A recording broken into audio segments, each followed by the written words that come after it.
I was worried about. Call meeting. For those of you who don't know me, I'm Sargent. Working okay. I'm the vice president of the club. I'm still a working guy, so that's why you don't see me around all the time, but glad to be here today. Hey, attention on that. Hello. Oh, let's not. Is this not coming through loud? Okay, I gotta like do right on this. Okay, so I'm Aaron Crowe. I'm the vice president of the club. I'm filling in for Larry today. He's got a conflicting obligation. Glad to see you all here. Happy New Year. And let's get started with the Pledge of Allegiance. Please rise.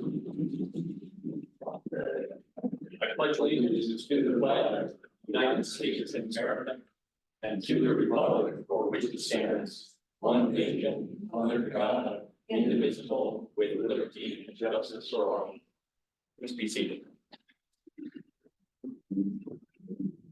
As we do at the beginning of both meetings, kind of recognize our officers or just make sure everybody knows who they are. I'm, of course, Vice President. Larry is our president. He's not here today.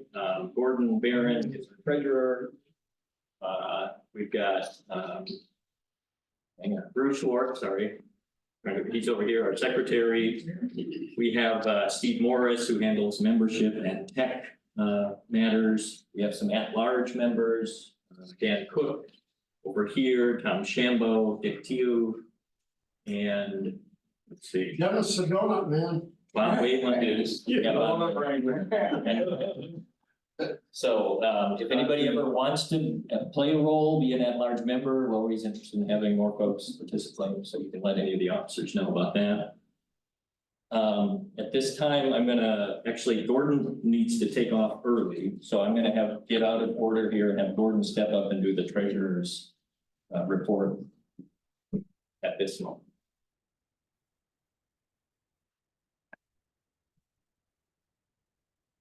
Good morning and also Happy New Year.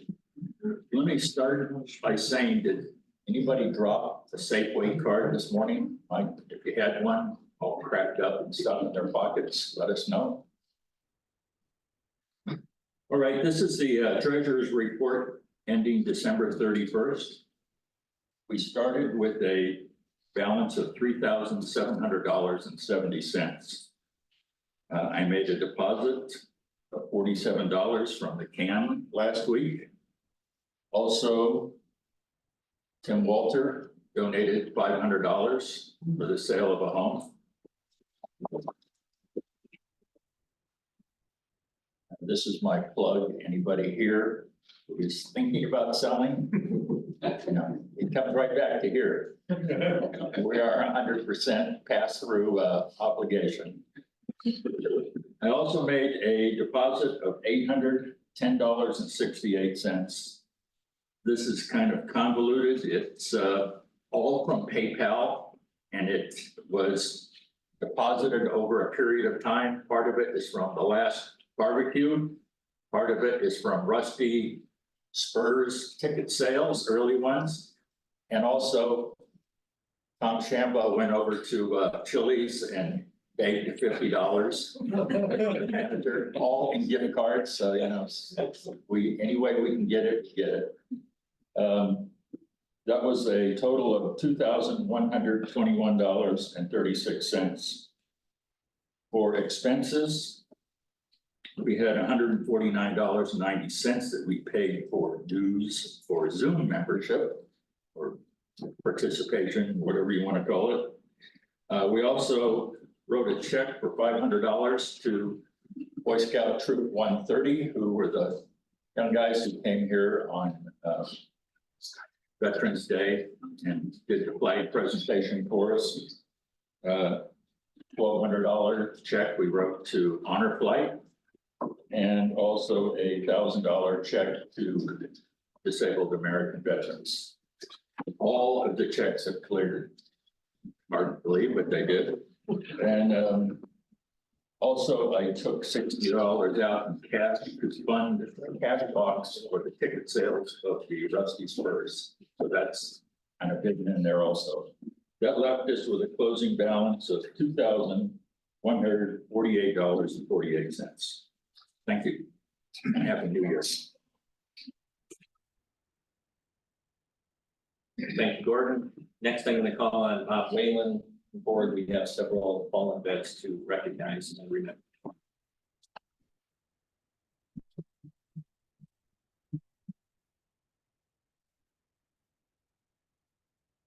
We will be recognizing 3 fallen veterans at this meeting.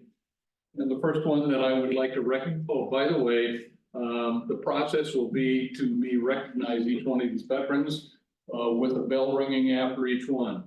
At the end of the third one, we'll have a video presentation, which includes taps and some additional information for all of you. The first one I want to recognize is W. Bill Albertson. Bill was a colonel in the U.S. Army. He was 91 years old when he passed away, and he passed away in 2020. We were able to get this information from one of our other veterans who stays in touch with that family. Anyway, Bill will be recognized. Bill Albertson. Bill. The second one that I want to recognize is Barry Bushberg. Barry Bushberg passed away. He was with the U.S. Army, and he passed away on Christmas Eve. He was here in this community, but because of some illness, was transferred to Portland, Oregon with family, where he eventually passed away. The third one that I want, oh, Bell, please. The third one that I want to recognize is Gil Cyphers. Gil was 78 years old. He was with the U.S. Army. He passed away on the 15th of December, and he was with the U.S. Army during the period of 1963 to 69. And we have several members of his family who are present here during this meeting also. I would like everyone to stand for taps, and then we'll have video.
Thank you all. Thank you, Bob. Thank you. Family, be here too. At this time, we're gonna hear from our today's speaker, retired Chief Master Sergeant David Siea. Chief was born and raised in Massillon, Ohio. He enlisted in the Air Force a year after graduating from high school in 1986. He was an avionics specialist on fighter aircraft for 27 years. In his 27-year career, he worked on EF-111s, F-15s, U-2s, and A-10s. He deployed multiple times, Northern Watch, Southern Watch, during Freedom, which I also deployed to. He was there, I think, after me. I was there in 2006. He retired as a chief here down at Davis-Monthan as the aircraft maintenance squadron superintendent. He was responsible for 2 training and 1 operational aircraft maintenance units with the A-10, and had over 600 personnel under his supervision. Chief, come on. Thank you, sir. I don't know if I need this mic, it's got a big mouth. I want to say thank you to the Sunflower Veterans Group because I feel very privileged to be here with you today. It's truly an honor, and I think it's wonderful how you honor those who are part of your group and pay tribute to them. And I feel very humbled. How many of you here are Vietnam veterans? Okay, I want to say thank you for your service because you got screwed when you came home. And I have not forgot that. I'm an airman who learned about history. I love reading about it. And I know our nation had a lot of challenges back in those days, but I want you to know every time I see one of you wearing your hat, I come up and say thank you because you didn't get the recognition you deserved. And I want to say thank you again today because I know you did a lot of things. You sacrificed a lot. And this country is truly grateful. And this younger generation will not forget because I will make sure that happens. Okay, so I just want to say thank you. And I know for those of you that are in other branches or during different periods of time in the service, thank you as well. But I feel like every time I get the opportunity to be around Vietnam veterans, I want to put that plug in. So I appreciate that. Take that time.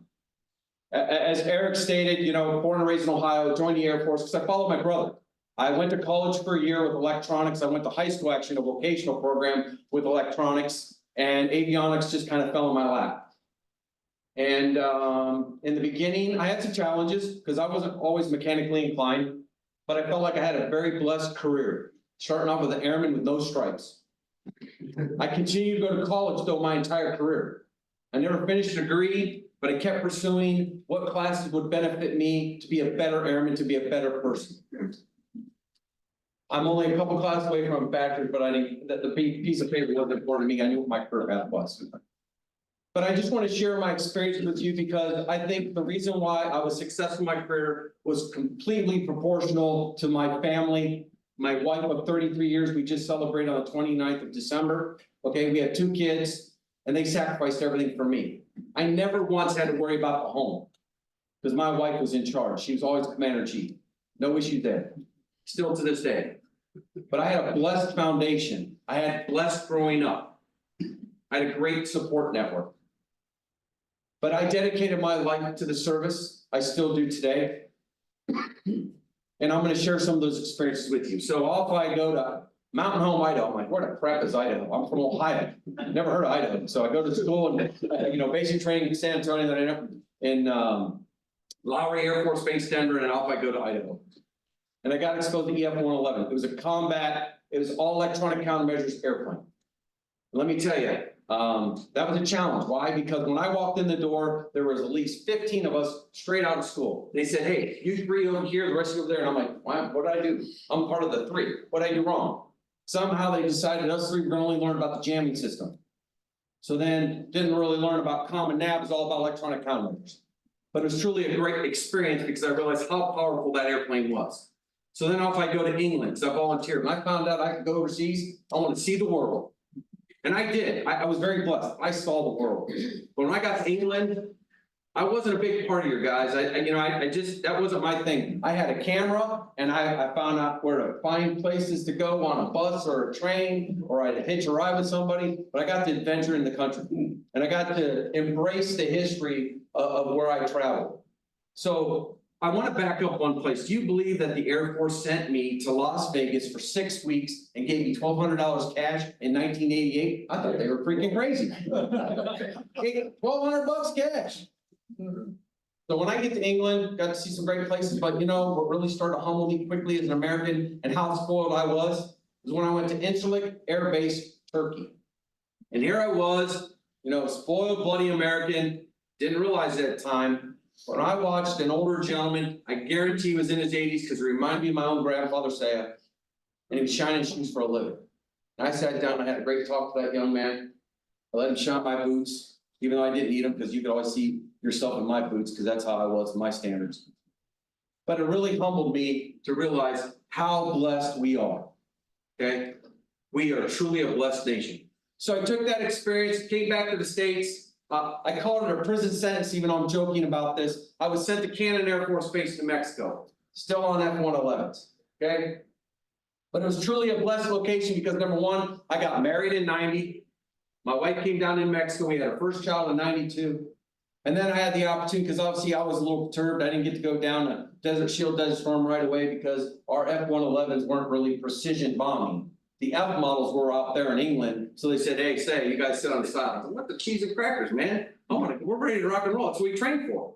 My time came more than I expected. I even had one of my commanders pull me aside and said, "Say, relax, you're getting plenty of opportunity to deploy." Was he not wrong? Let me tell you, because all I did was deploy from that time on. So we got our opportunity when they brought the F models from Lakenheath and brought them to Canada, we converted them right to our squadrons.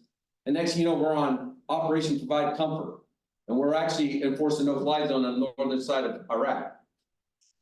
And great experience, first deployment, had a great time, part humanitarian, part combat. So after Cannon, I got some intel at Cannon Air Force Base from one of my buddies, who was an avionics guy. He was also working at the group level. He said, "Hey, Dave, be prepared. Cannon Air Force Base is gonna lose all the F-111s. They're all going to the boneyard. They're gonna bring in F-16s. Where do you think you're gonna go as soon as you get trained on F-16? Off you go to Korea. Have a great day." Ooh, let me rethink this. Say, hey, we're all volunteering, F-15s, going extended long, go to Okinawa, go to Elmendorf Air Force Base. Roger that, called, talked to the sink, went home, talked to her, let's roll. Okay, extended long volunteer, off I go to Okinawa. Okinawa, what a great history lesson on that island. And boy, there's a lot of folks that don't realize the importance of what happened on Okinawa back in World War II. All right, that whole battle determined, do we drop the nukes or not on Japan? Best decision the United States made, in my humble opinion, okay? Because shut them up, and we saved a shitload of lives throughout the years, right? So while in Okinawa, we had our second child, Abigail. We enjoyed the island life, but I got to deploy a lot again. Because now being part of the F-15 group, this was a dynamic airplane. I went from an analog aircraft to a digital aircraft. Wow, what a difference, especially when you're in the pointy, they call us the pointy heads. But in the electronic world as an avionics guy, wow, it was fascinating to see the capability of an F-15. And I worked around a lot of great, smart people. I was very blessed there as well. I had the fortune though, I was a little confused when I first got to Okinawa because they saw me and I don't know what they saw in me. They say, "Hey, Siea, you're no longer gonna be on the flight line." I'm like, I don't even know where the freaking nose tires are. What are you gonna do to me? Well, you're gonna be in the truck. You're gonna be an expediter. For those of you who don't know what that is, you're the person in charge of your entire group of specialists who fix airplanes. So you get to work with the person in charge of the flight line and say, okay, we're prioritizing maintenance. Say, I need you guys to go take care of these aircraft, that aircraft, this aircraft. Oh, by the way, you need to go in the back shop. You need to go take care of this part and that part. Okay, roger that. I did that for 4 years. I was stationed for 5 years. All right. I drove a truck for 4 years, and I tell you what, I love it. It's very dynamic, had a great group of people. We were a great team. I learned a lot about the F-15, even though I sat in that truck. And so I had the opportunity to apply for a special duty. I didn't get it. I applied for the Air Force Academy to be what they call an MTL. And I believe the good Lord had a plan for us. And if it was meant to be, it's meant to be. And so I applied. I thought I had to shoe in because I was working for a lieutenant colonel. He used to be a commander at the academy. He told me, "Dave, I'll set you up." I even took leave because I have family in Colorado Springs. I went and did a personal interview, showed up in uniform, trying to impress them. And then here came the review and didn't get the assignment. I'm like, "What's the chief of practice colonel's like?" "I'm gonna find out soon." "Yes, sir." I said, "Hey, but you know what? The man upstairs has a plan. It's not meant to be." Ironically, though, what I wasn't told, nor was Colonel told, that, going from overseas back to a new assignment, you're typically 6 months out planning for it because that's the Air Force rotates, right? When you're in stateside, it's 3 months. Well, ironically, the academy was on a 3-month cycle. So when I got within the 3-month window, like, hey, Siea's our #1 pick. So I was shocked when an 06 called me while I'm TDY in Korea. It's like, "Dave, I got to ask you, do you want to go to Colorado Springs?" Well, I had just received an assignment 2 weeks prior to this call that I'm going to Elmendorf Air Force Base, Alaska. And I'm like, hot dog, we're going to Alaska, Okinawa, then Alaska, traveling the world, gotta love it. So called boss, got confirmed with my wife. I said, "Babe, what do you think?" She said, "Well, you know how we believe. Good Lord had a plan for us. We're going to Alaska." "Roger, copy. We're on the same frequency." Called the colonel back, "Sir, we're going to Alaska, but thank you for the opportunity. Appreciate it." Was in Alaska for 7 years, me personally. My family stayed the extra 8th year. I believe the way I sum up Alaska for my career is I was a fireman. I used to say I was a fireman because I showed up as an E6, I left as an E8. Okay, and I had a blessed career and I had a great supervisor.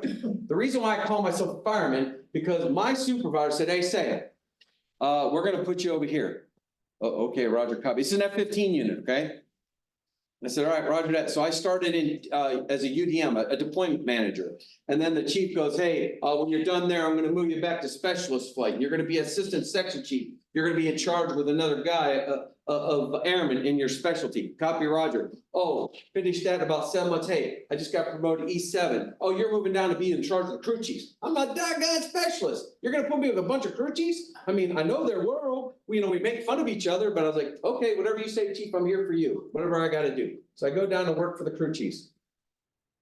I spent about 7 months there. We go on a deployment. I'm in charge of them. I'm an acting first sergeant. We went to Australia. I'll tell you a little bit about some of my deployments. But next thing you know, I get done with that job as a section chief and crew chief. He's like, hey, Siea, I need your button support. You're gonna go run the tour room. What the cheese and crackers, man? Who am I upsetting here? Now you understand, I'm going through a couple chiefs here, right? That are in charge, but hey, I believe the man upstairs has the plan to take the ride as best we can, right? That's what we were here to do.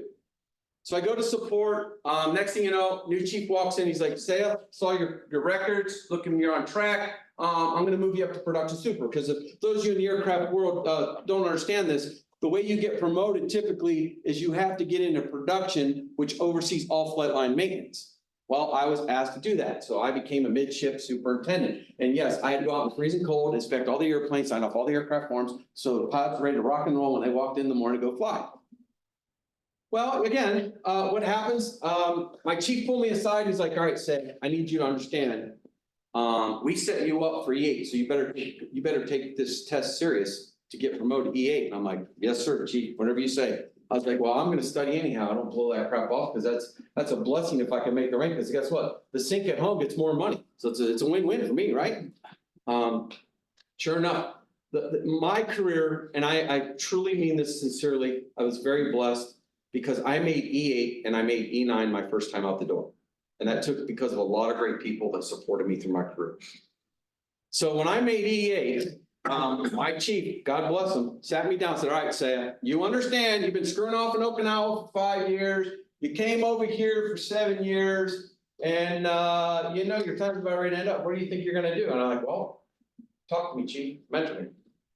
Like, well, if you do not go on an overseas short tour right now, you're gonna go back to the States, and then you're gonna be gone in about 2 years, because in 18 months, they're gonna hand you your short tour assignment.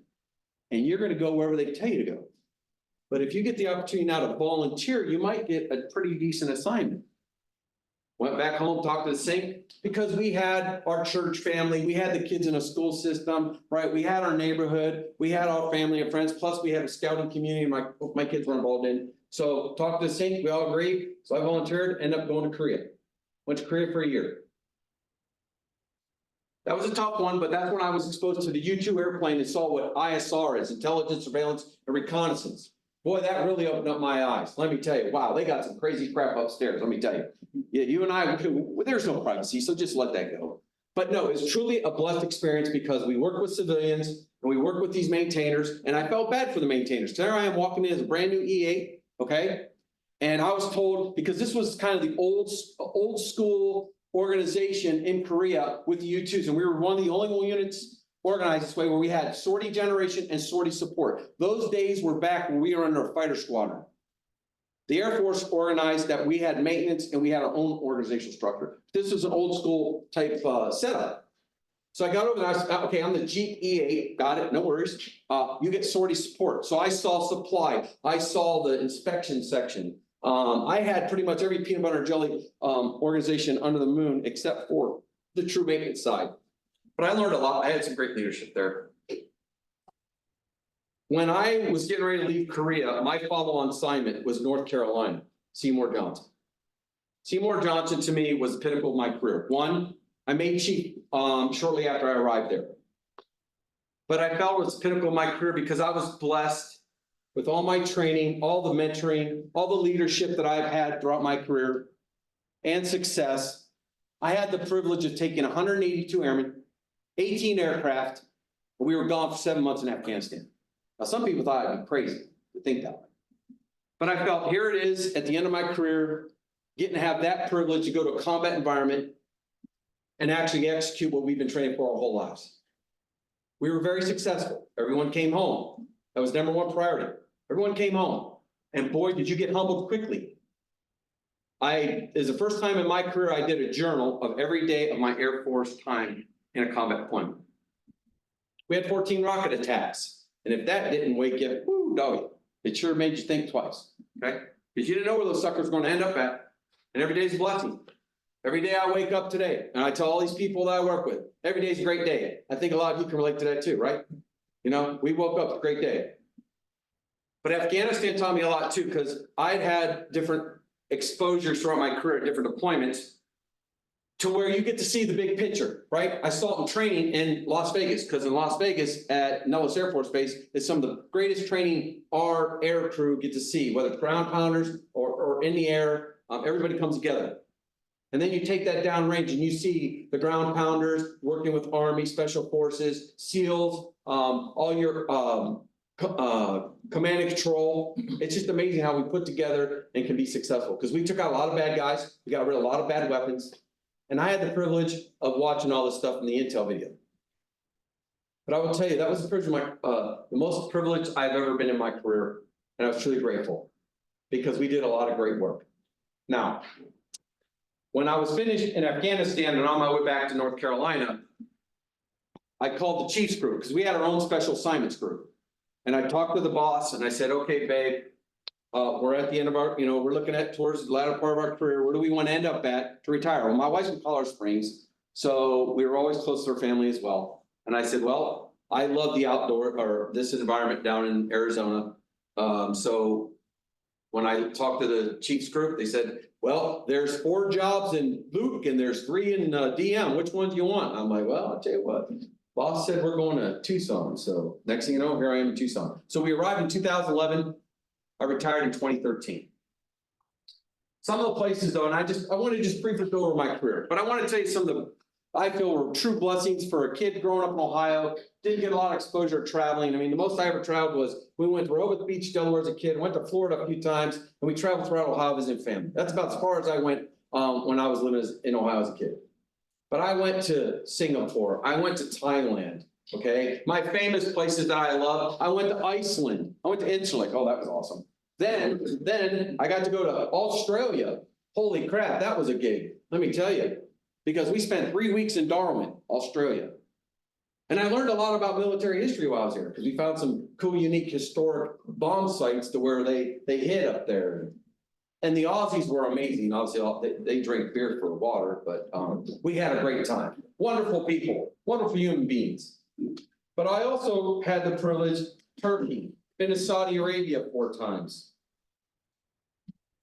Obviously, during September 11th, I was in Alaska. I'll give you a little tale that most people don't know about this. So everybody, everything was going on here in the lower 48. But believe it or not, we had a threat going over Alaska. I knew the pilot who was on alert status, because in Alaska, we have an alert cell. We have 3 F-15s, fully combat capable, ready to rock and roll on a dime's notice based on whatever command and control tells them what to do. Well, during that period of time, in that week, right, September 11th, we were already forward deployed to a forward operating base, and the Russians were playing games again. So the Russians were full east, and we brought our forces to say, you really want to play games with us, right?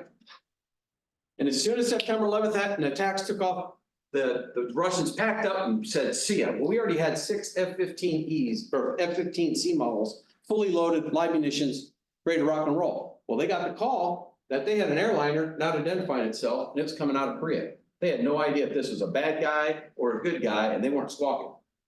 So we had some folks who were right behind a stick, waiting for a call. Do I shoot this civilian airliner down or not? They escorted them all the way to Whitehorse in Canada. Thank God that didn't come to anything, and we didn't kill innocent people. But boy, we talk about a hair-raising day. Holy cheese and crackers. And we all know, we all lived it, right? We've lived through that. That was a day we'll never forget. But I tell you, it was amazing how fast we reacted and how fortunate we had resources in place. So that was a day that I'll never forget. I just want you to know, obviously you guys all know this from your own personal lives, we go through life with sacrifices. And I told my wife when I retired at my retirement speech, is how blessed I was, because when I added up all my deployment time, and this did not count my 1 year in Korea as I did my remote tour. But I was gone for 5 years out of my Air Force career, and my wife, I had been in the Air Force 4 years when we married, when she joined my team. So she put up with over 24 years, and of that 24 years, I was gone 5 years, plus a year remote. So I knew it took a lot of sacrifice. I wouldn't be in front of you today because if it wasn't for her. I give my wife all the credit. I really do. And I think a lot of spouses don't get the credit. And I was successful because of my promotions, because I was never a good test taker.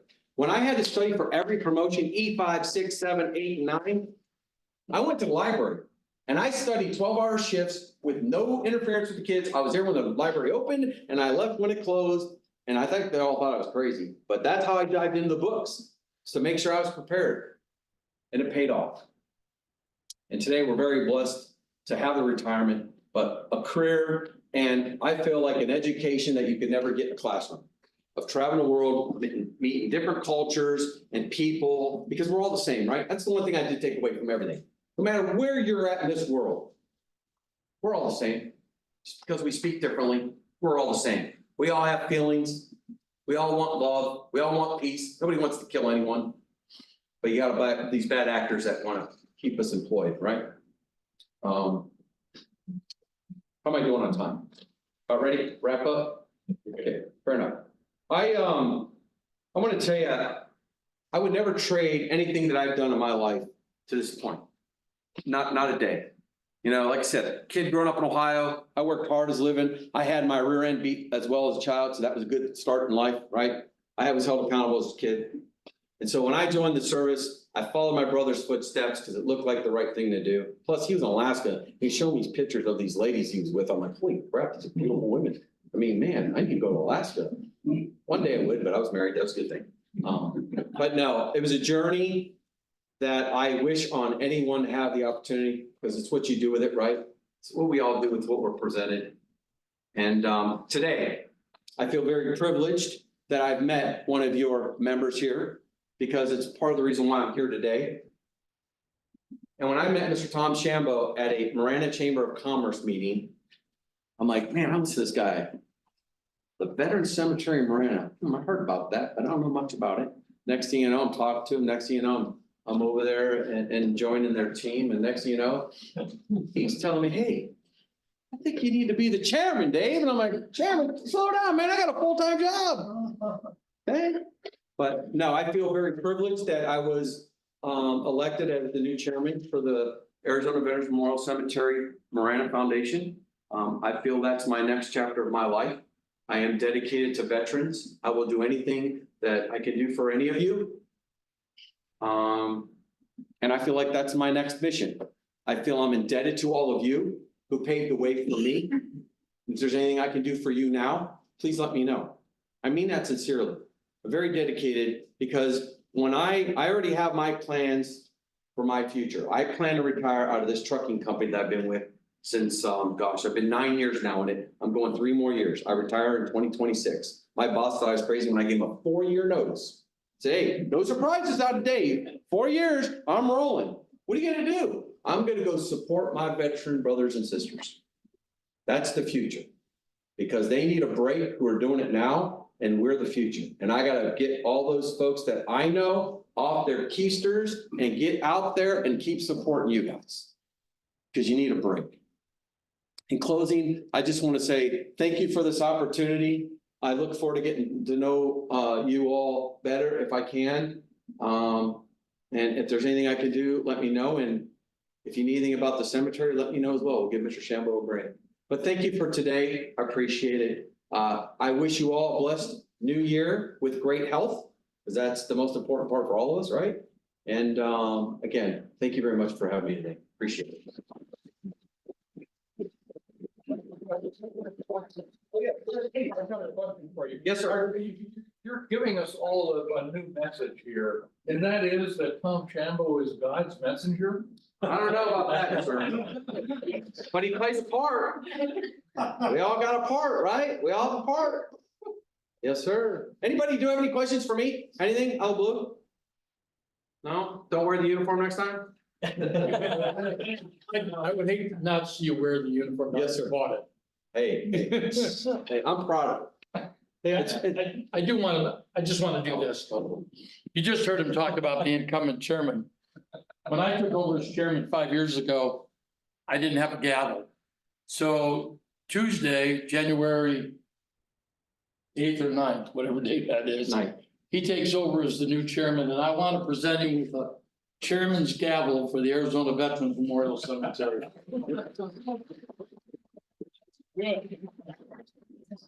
I just think I can do it with him. So, but thank you all, appreciate it, thank you, appreciate it, sir. You don't have to stick around if you want to for the business. Okay, so we're gonna go to next to old business.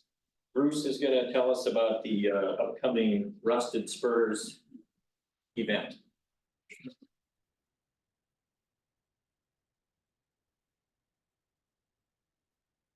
Good morning, everyone. Good morning. Good afternoon.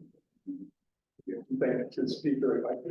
I'm the secretary and I just have a page full, just trying to keep up with everything we're talking about. So our minutes for this meeting are going to be long, but I'm coming and sharing your experience with your military service. Rusted Spurs has the poster. It's our next event on Tuesday, January 30th. There's 2 seatings, 3:30 and 6, for the incredibly reasonable price of $10 a ticket. Ticket sales for the second time will go on today, right after our meeting, right here in the siesta room. So you're all invited to see Dan and I at this table over here to buy some tickets for the performance. To contact us again.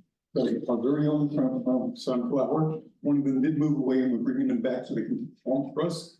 And this year is really special.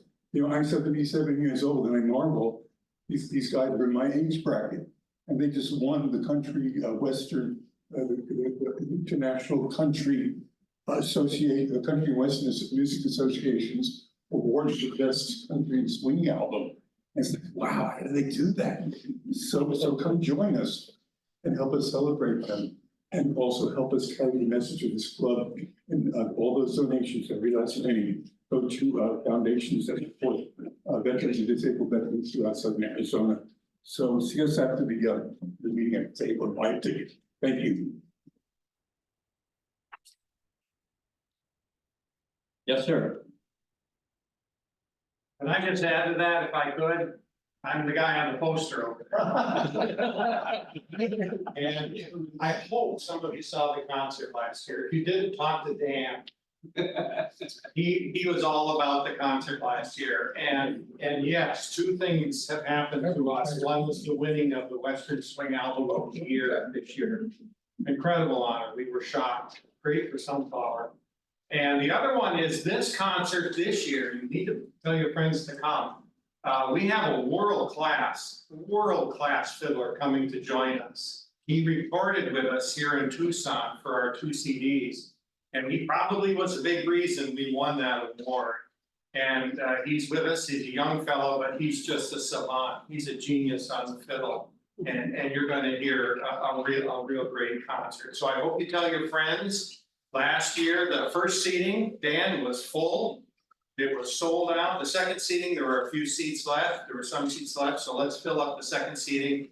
It's all to raise money for the vets. And we're very proud to do it. So thank you. Thank you. Yes, thank you. Or get your ticket. Next, Dick is gonna say a few words about the logo Yes. wear sale.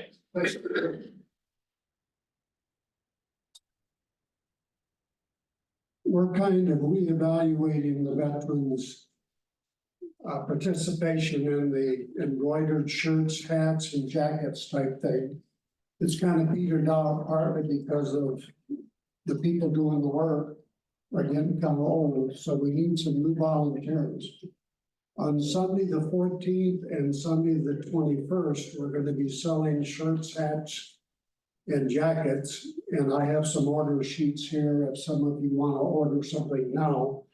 But it's important that the people out in the general population here understands this is not just a veterans shirt program. It's for anybody. If you want to get a potluck t-shirt or pickleball or anything else are available. And if it keeps staying at the low value it is, this low volume it is now, I think I would recommend to Veterans Management that we just drop the program. Ever since COVID, things have changed for the worse around here, I think, is in terms of activities that involve a lot of different people. But I need a few volunteers to work with us on Sunday, the 14th, from 1 until 3 o'clock. I have usual volunteers that I can get to do it by asking. And I've already have a volunteer, military style, from Dennis Abrams. And Jim Smith, who's not here today and usually volunteers. But is there anybody that would like to volunteer now, or otherwise I'll make some phone calls? No volunteers yet. Okay, I'll make some phone calls. And if anybody wants to order any a shirt or hat or anything right now today, I do have order sheets with me. Thank you. Thank you, Dick. Thank you, Dick. So that's it for old business, new business. Before we depart, I'd like to, if there's anybody who's here for the first time or who's been away for a while and come back, if you want to raise your hand or introduce yourself. Anybody new? Okay. Seeing none, that is it, unless there's any saved rounds, anything for the good of the cause. Oh, yeah, let me just, Dan? about Rusted Spurs, Hank, thanks for reminding me to speak up. Last year, we were just about sold out, and we started at the last minute selling tickets. We've got a whole month of selling tickets, so you better get them today, because they're gonna go like hotcakes. It's a great, great performance. Thank you, Dan. So that is it. Meeting adjourned. Thank you all.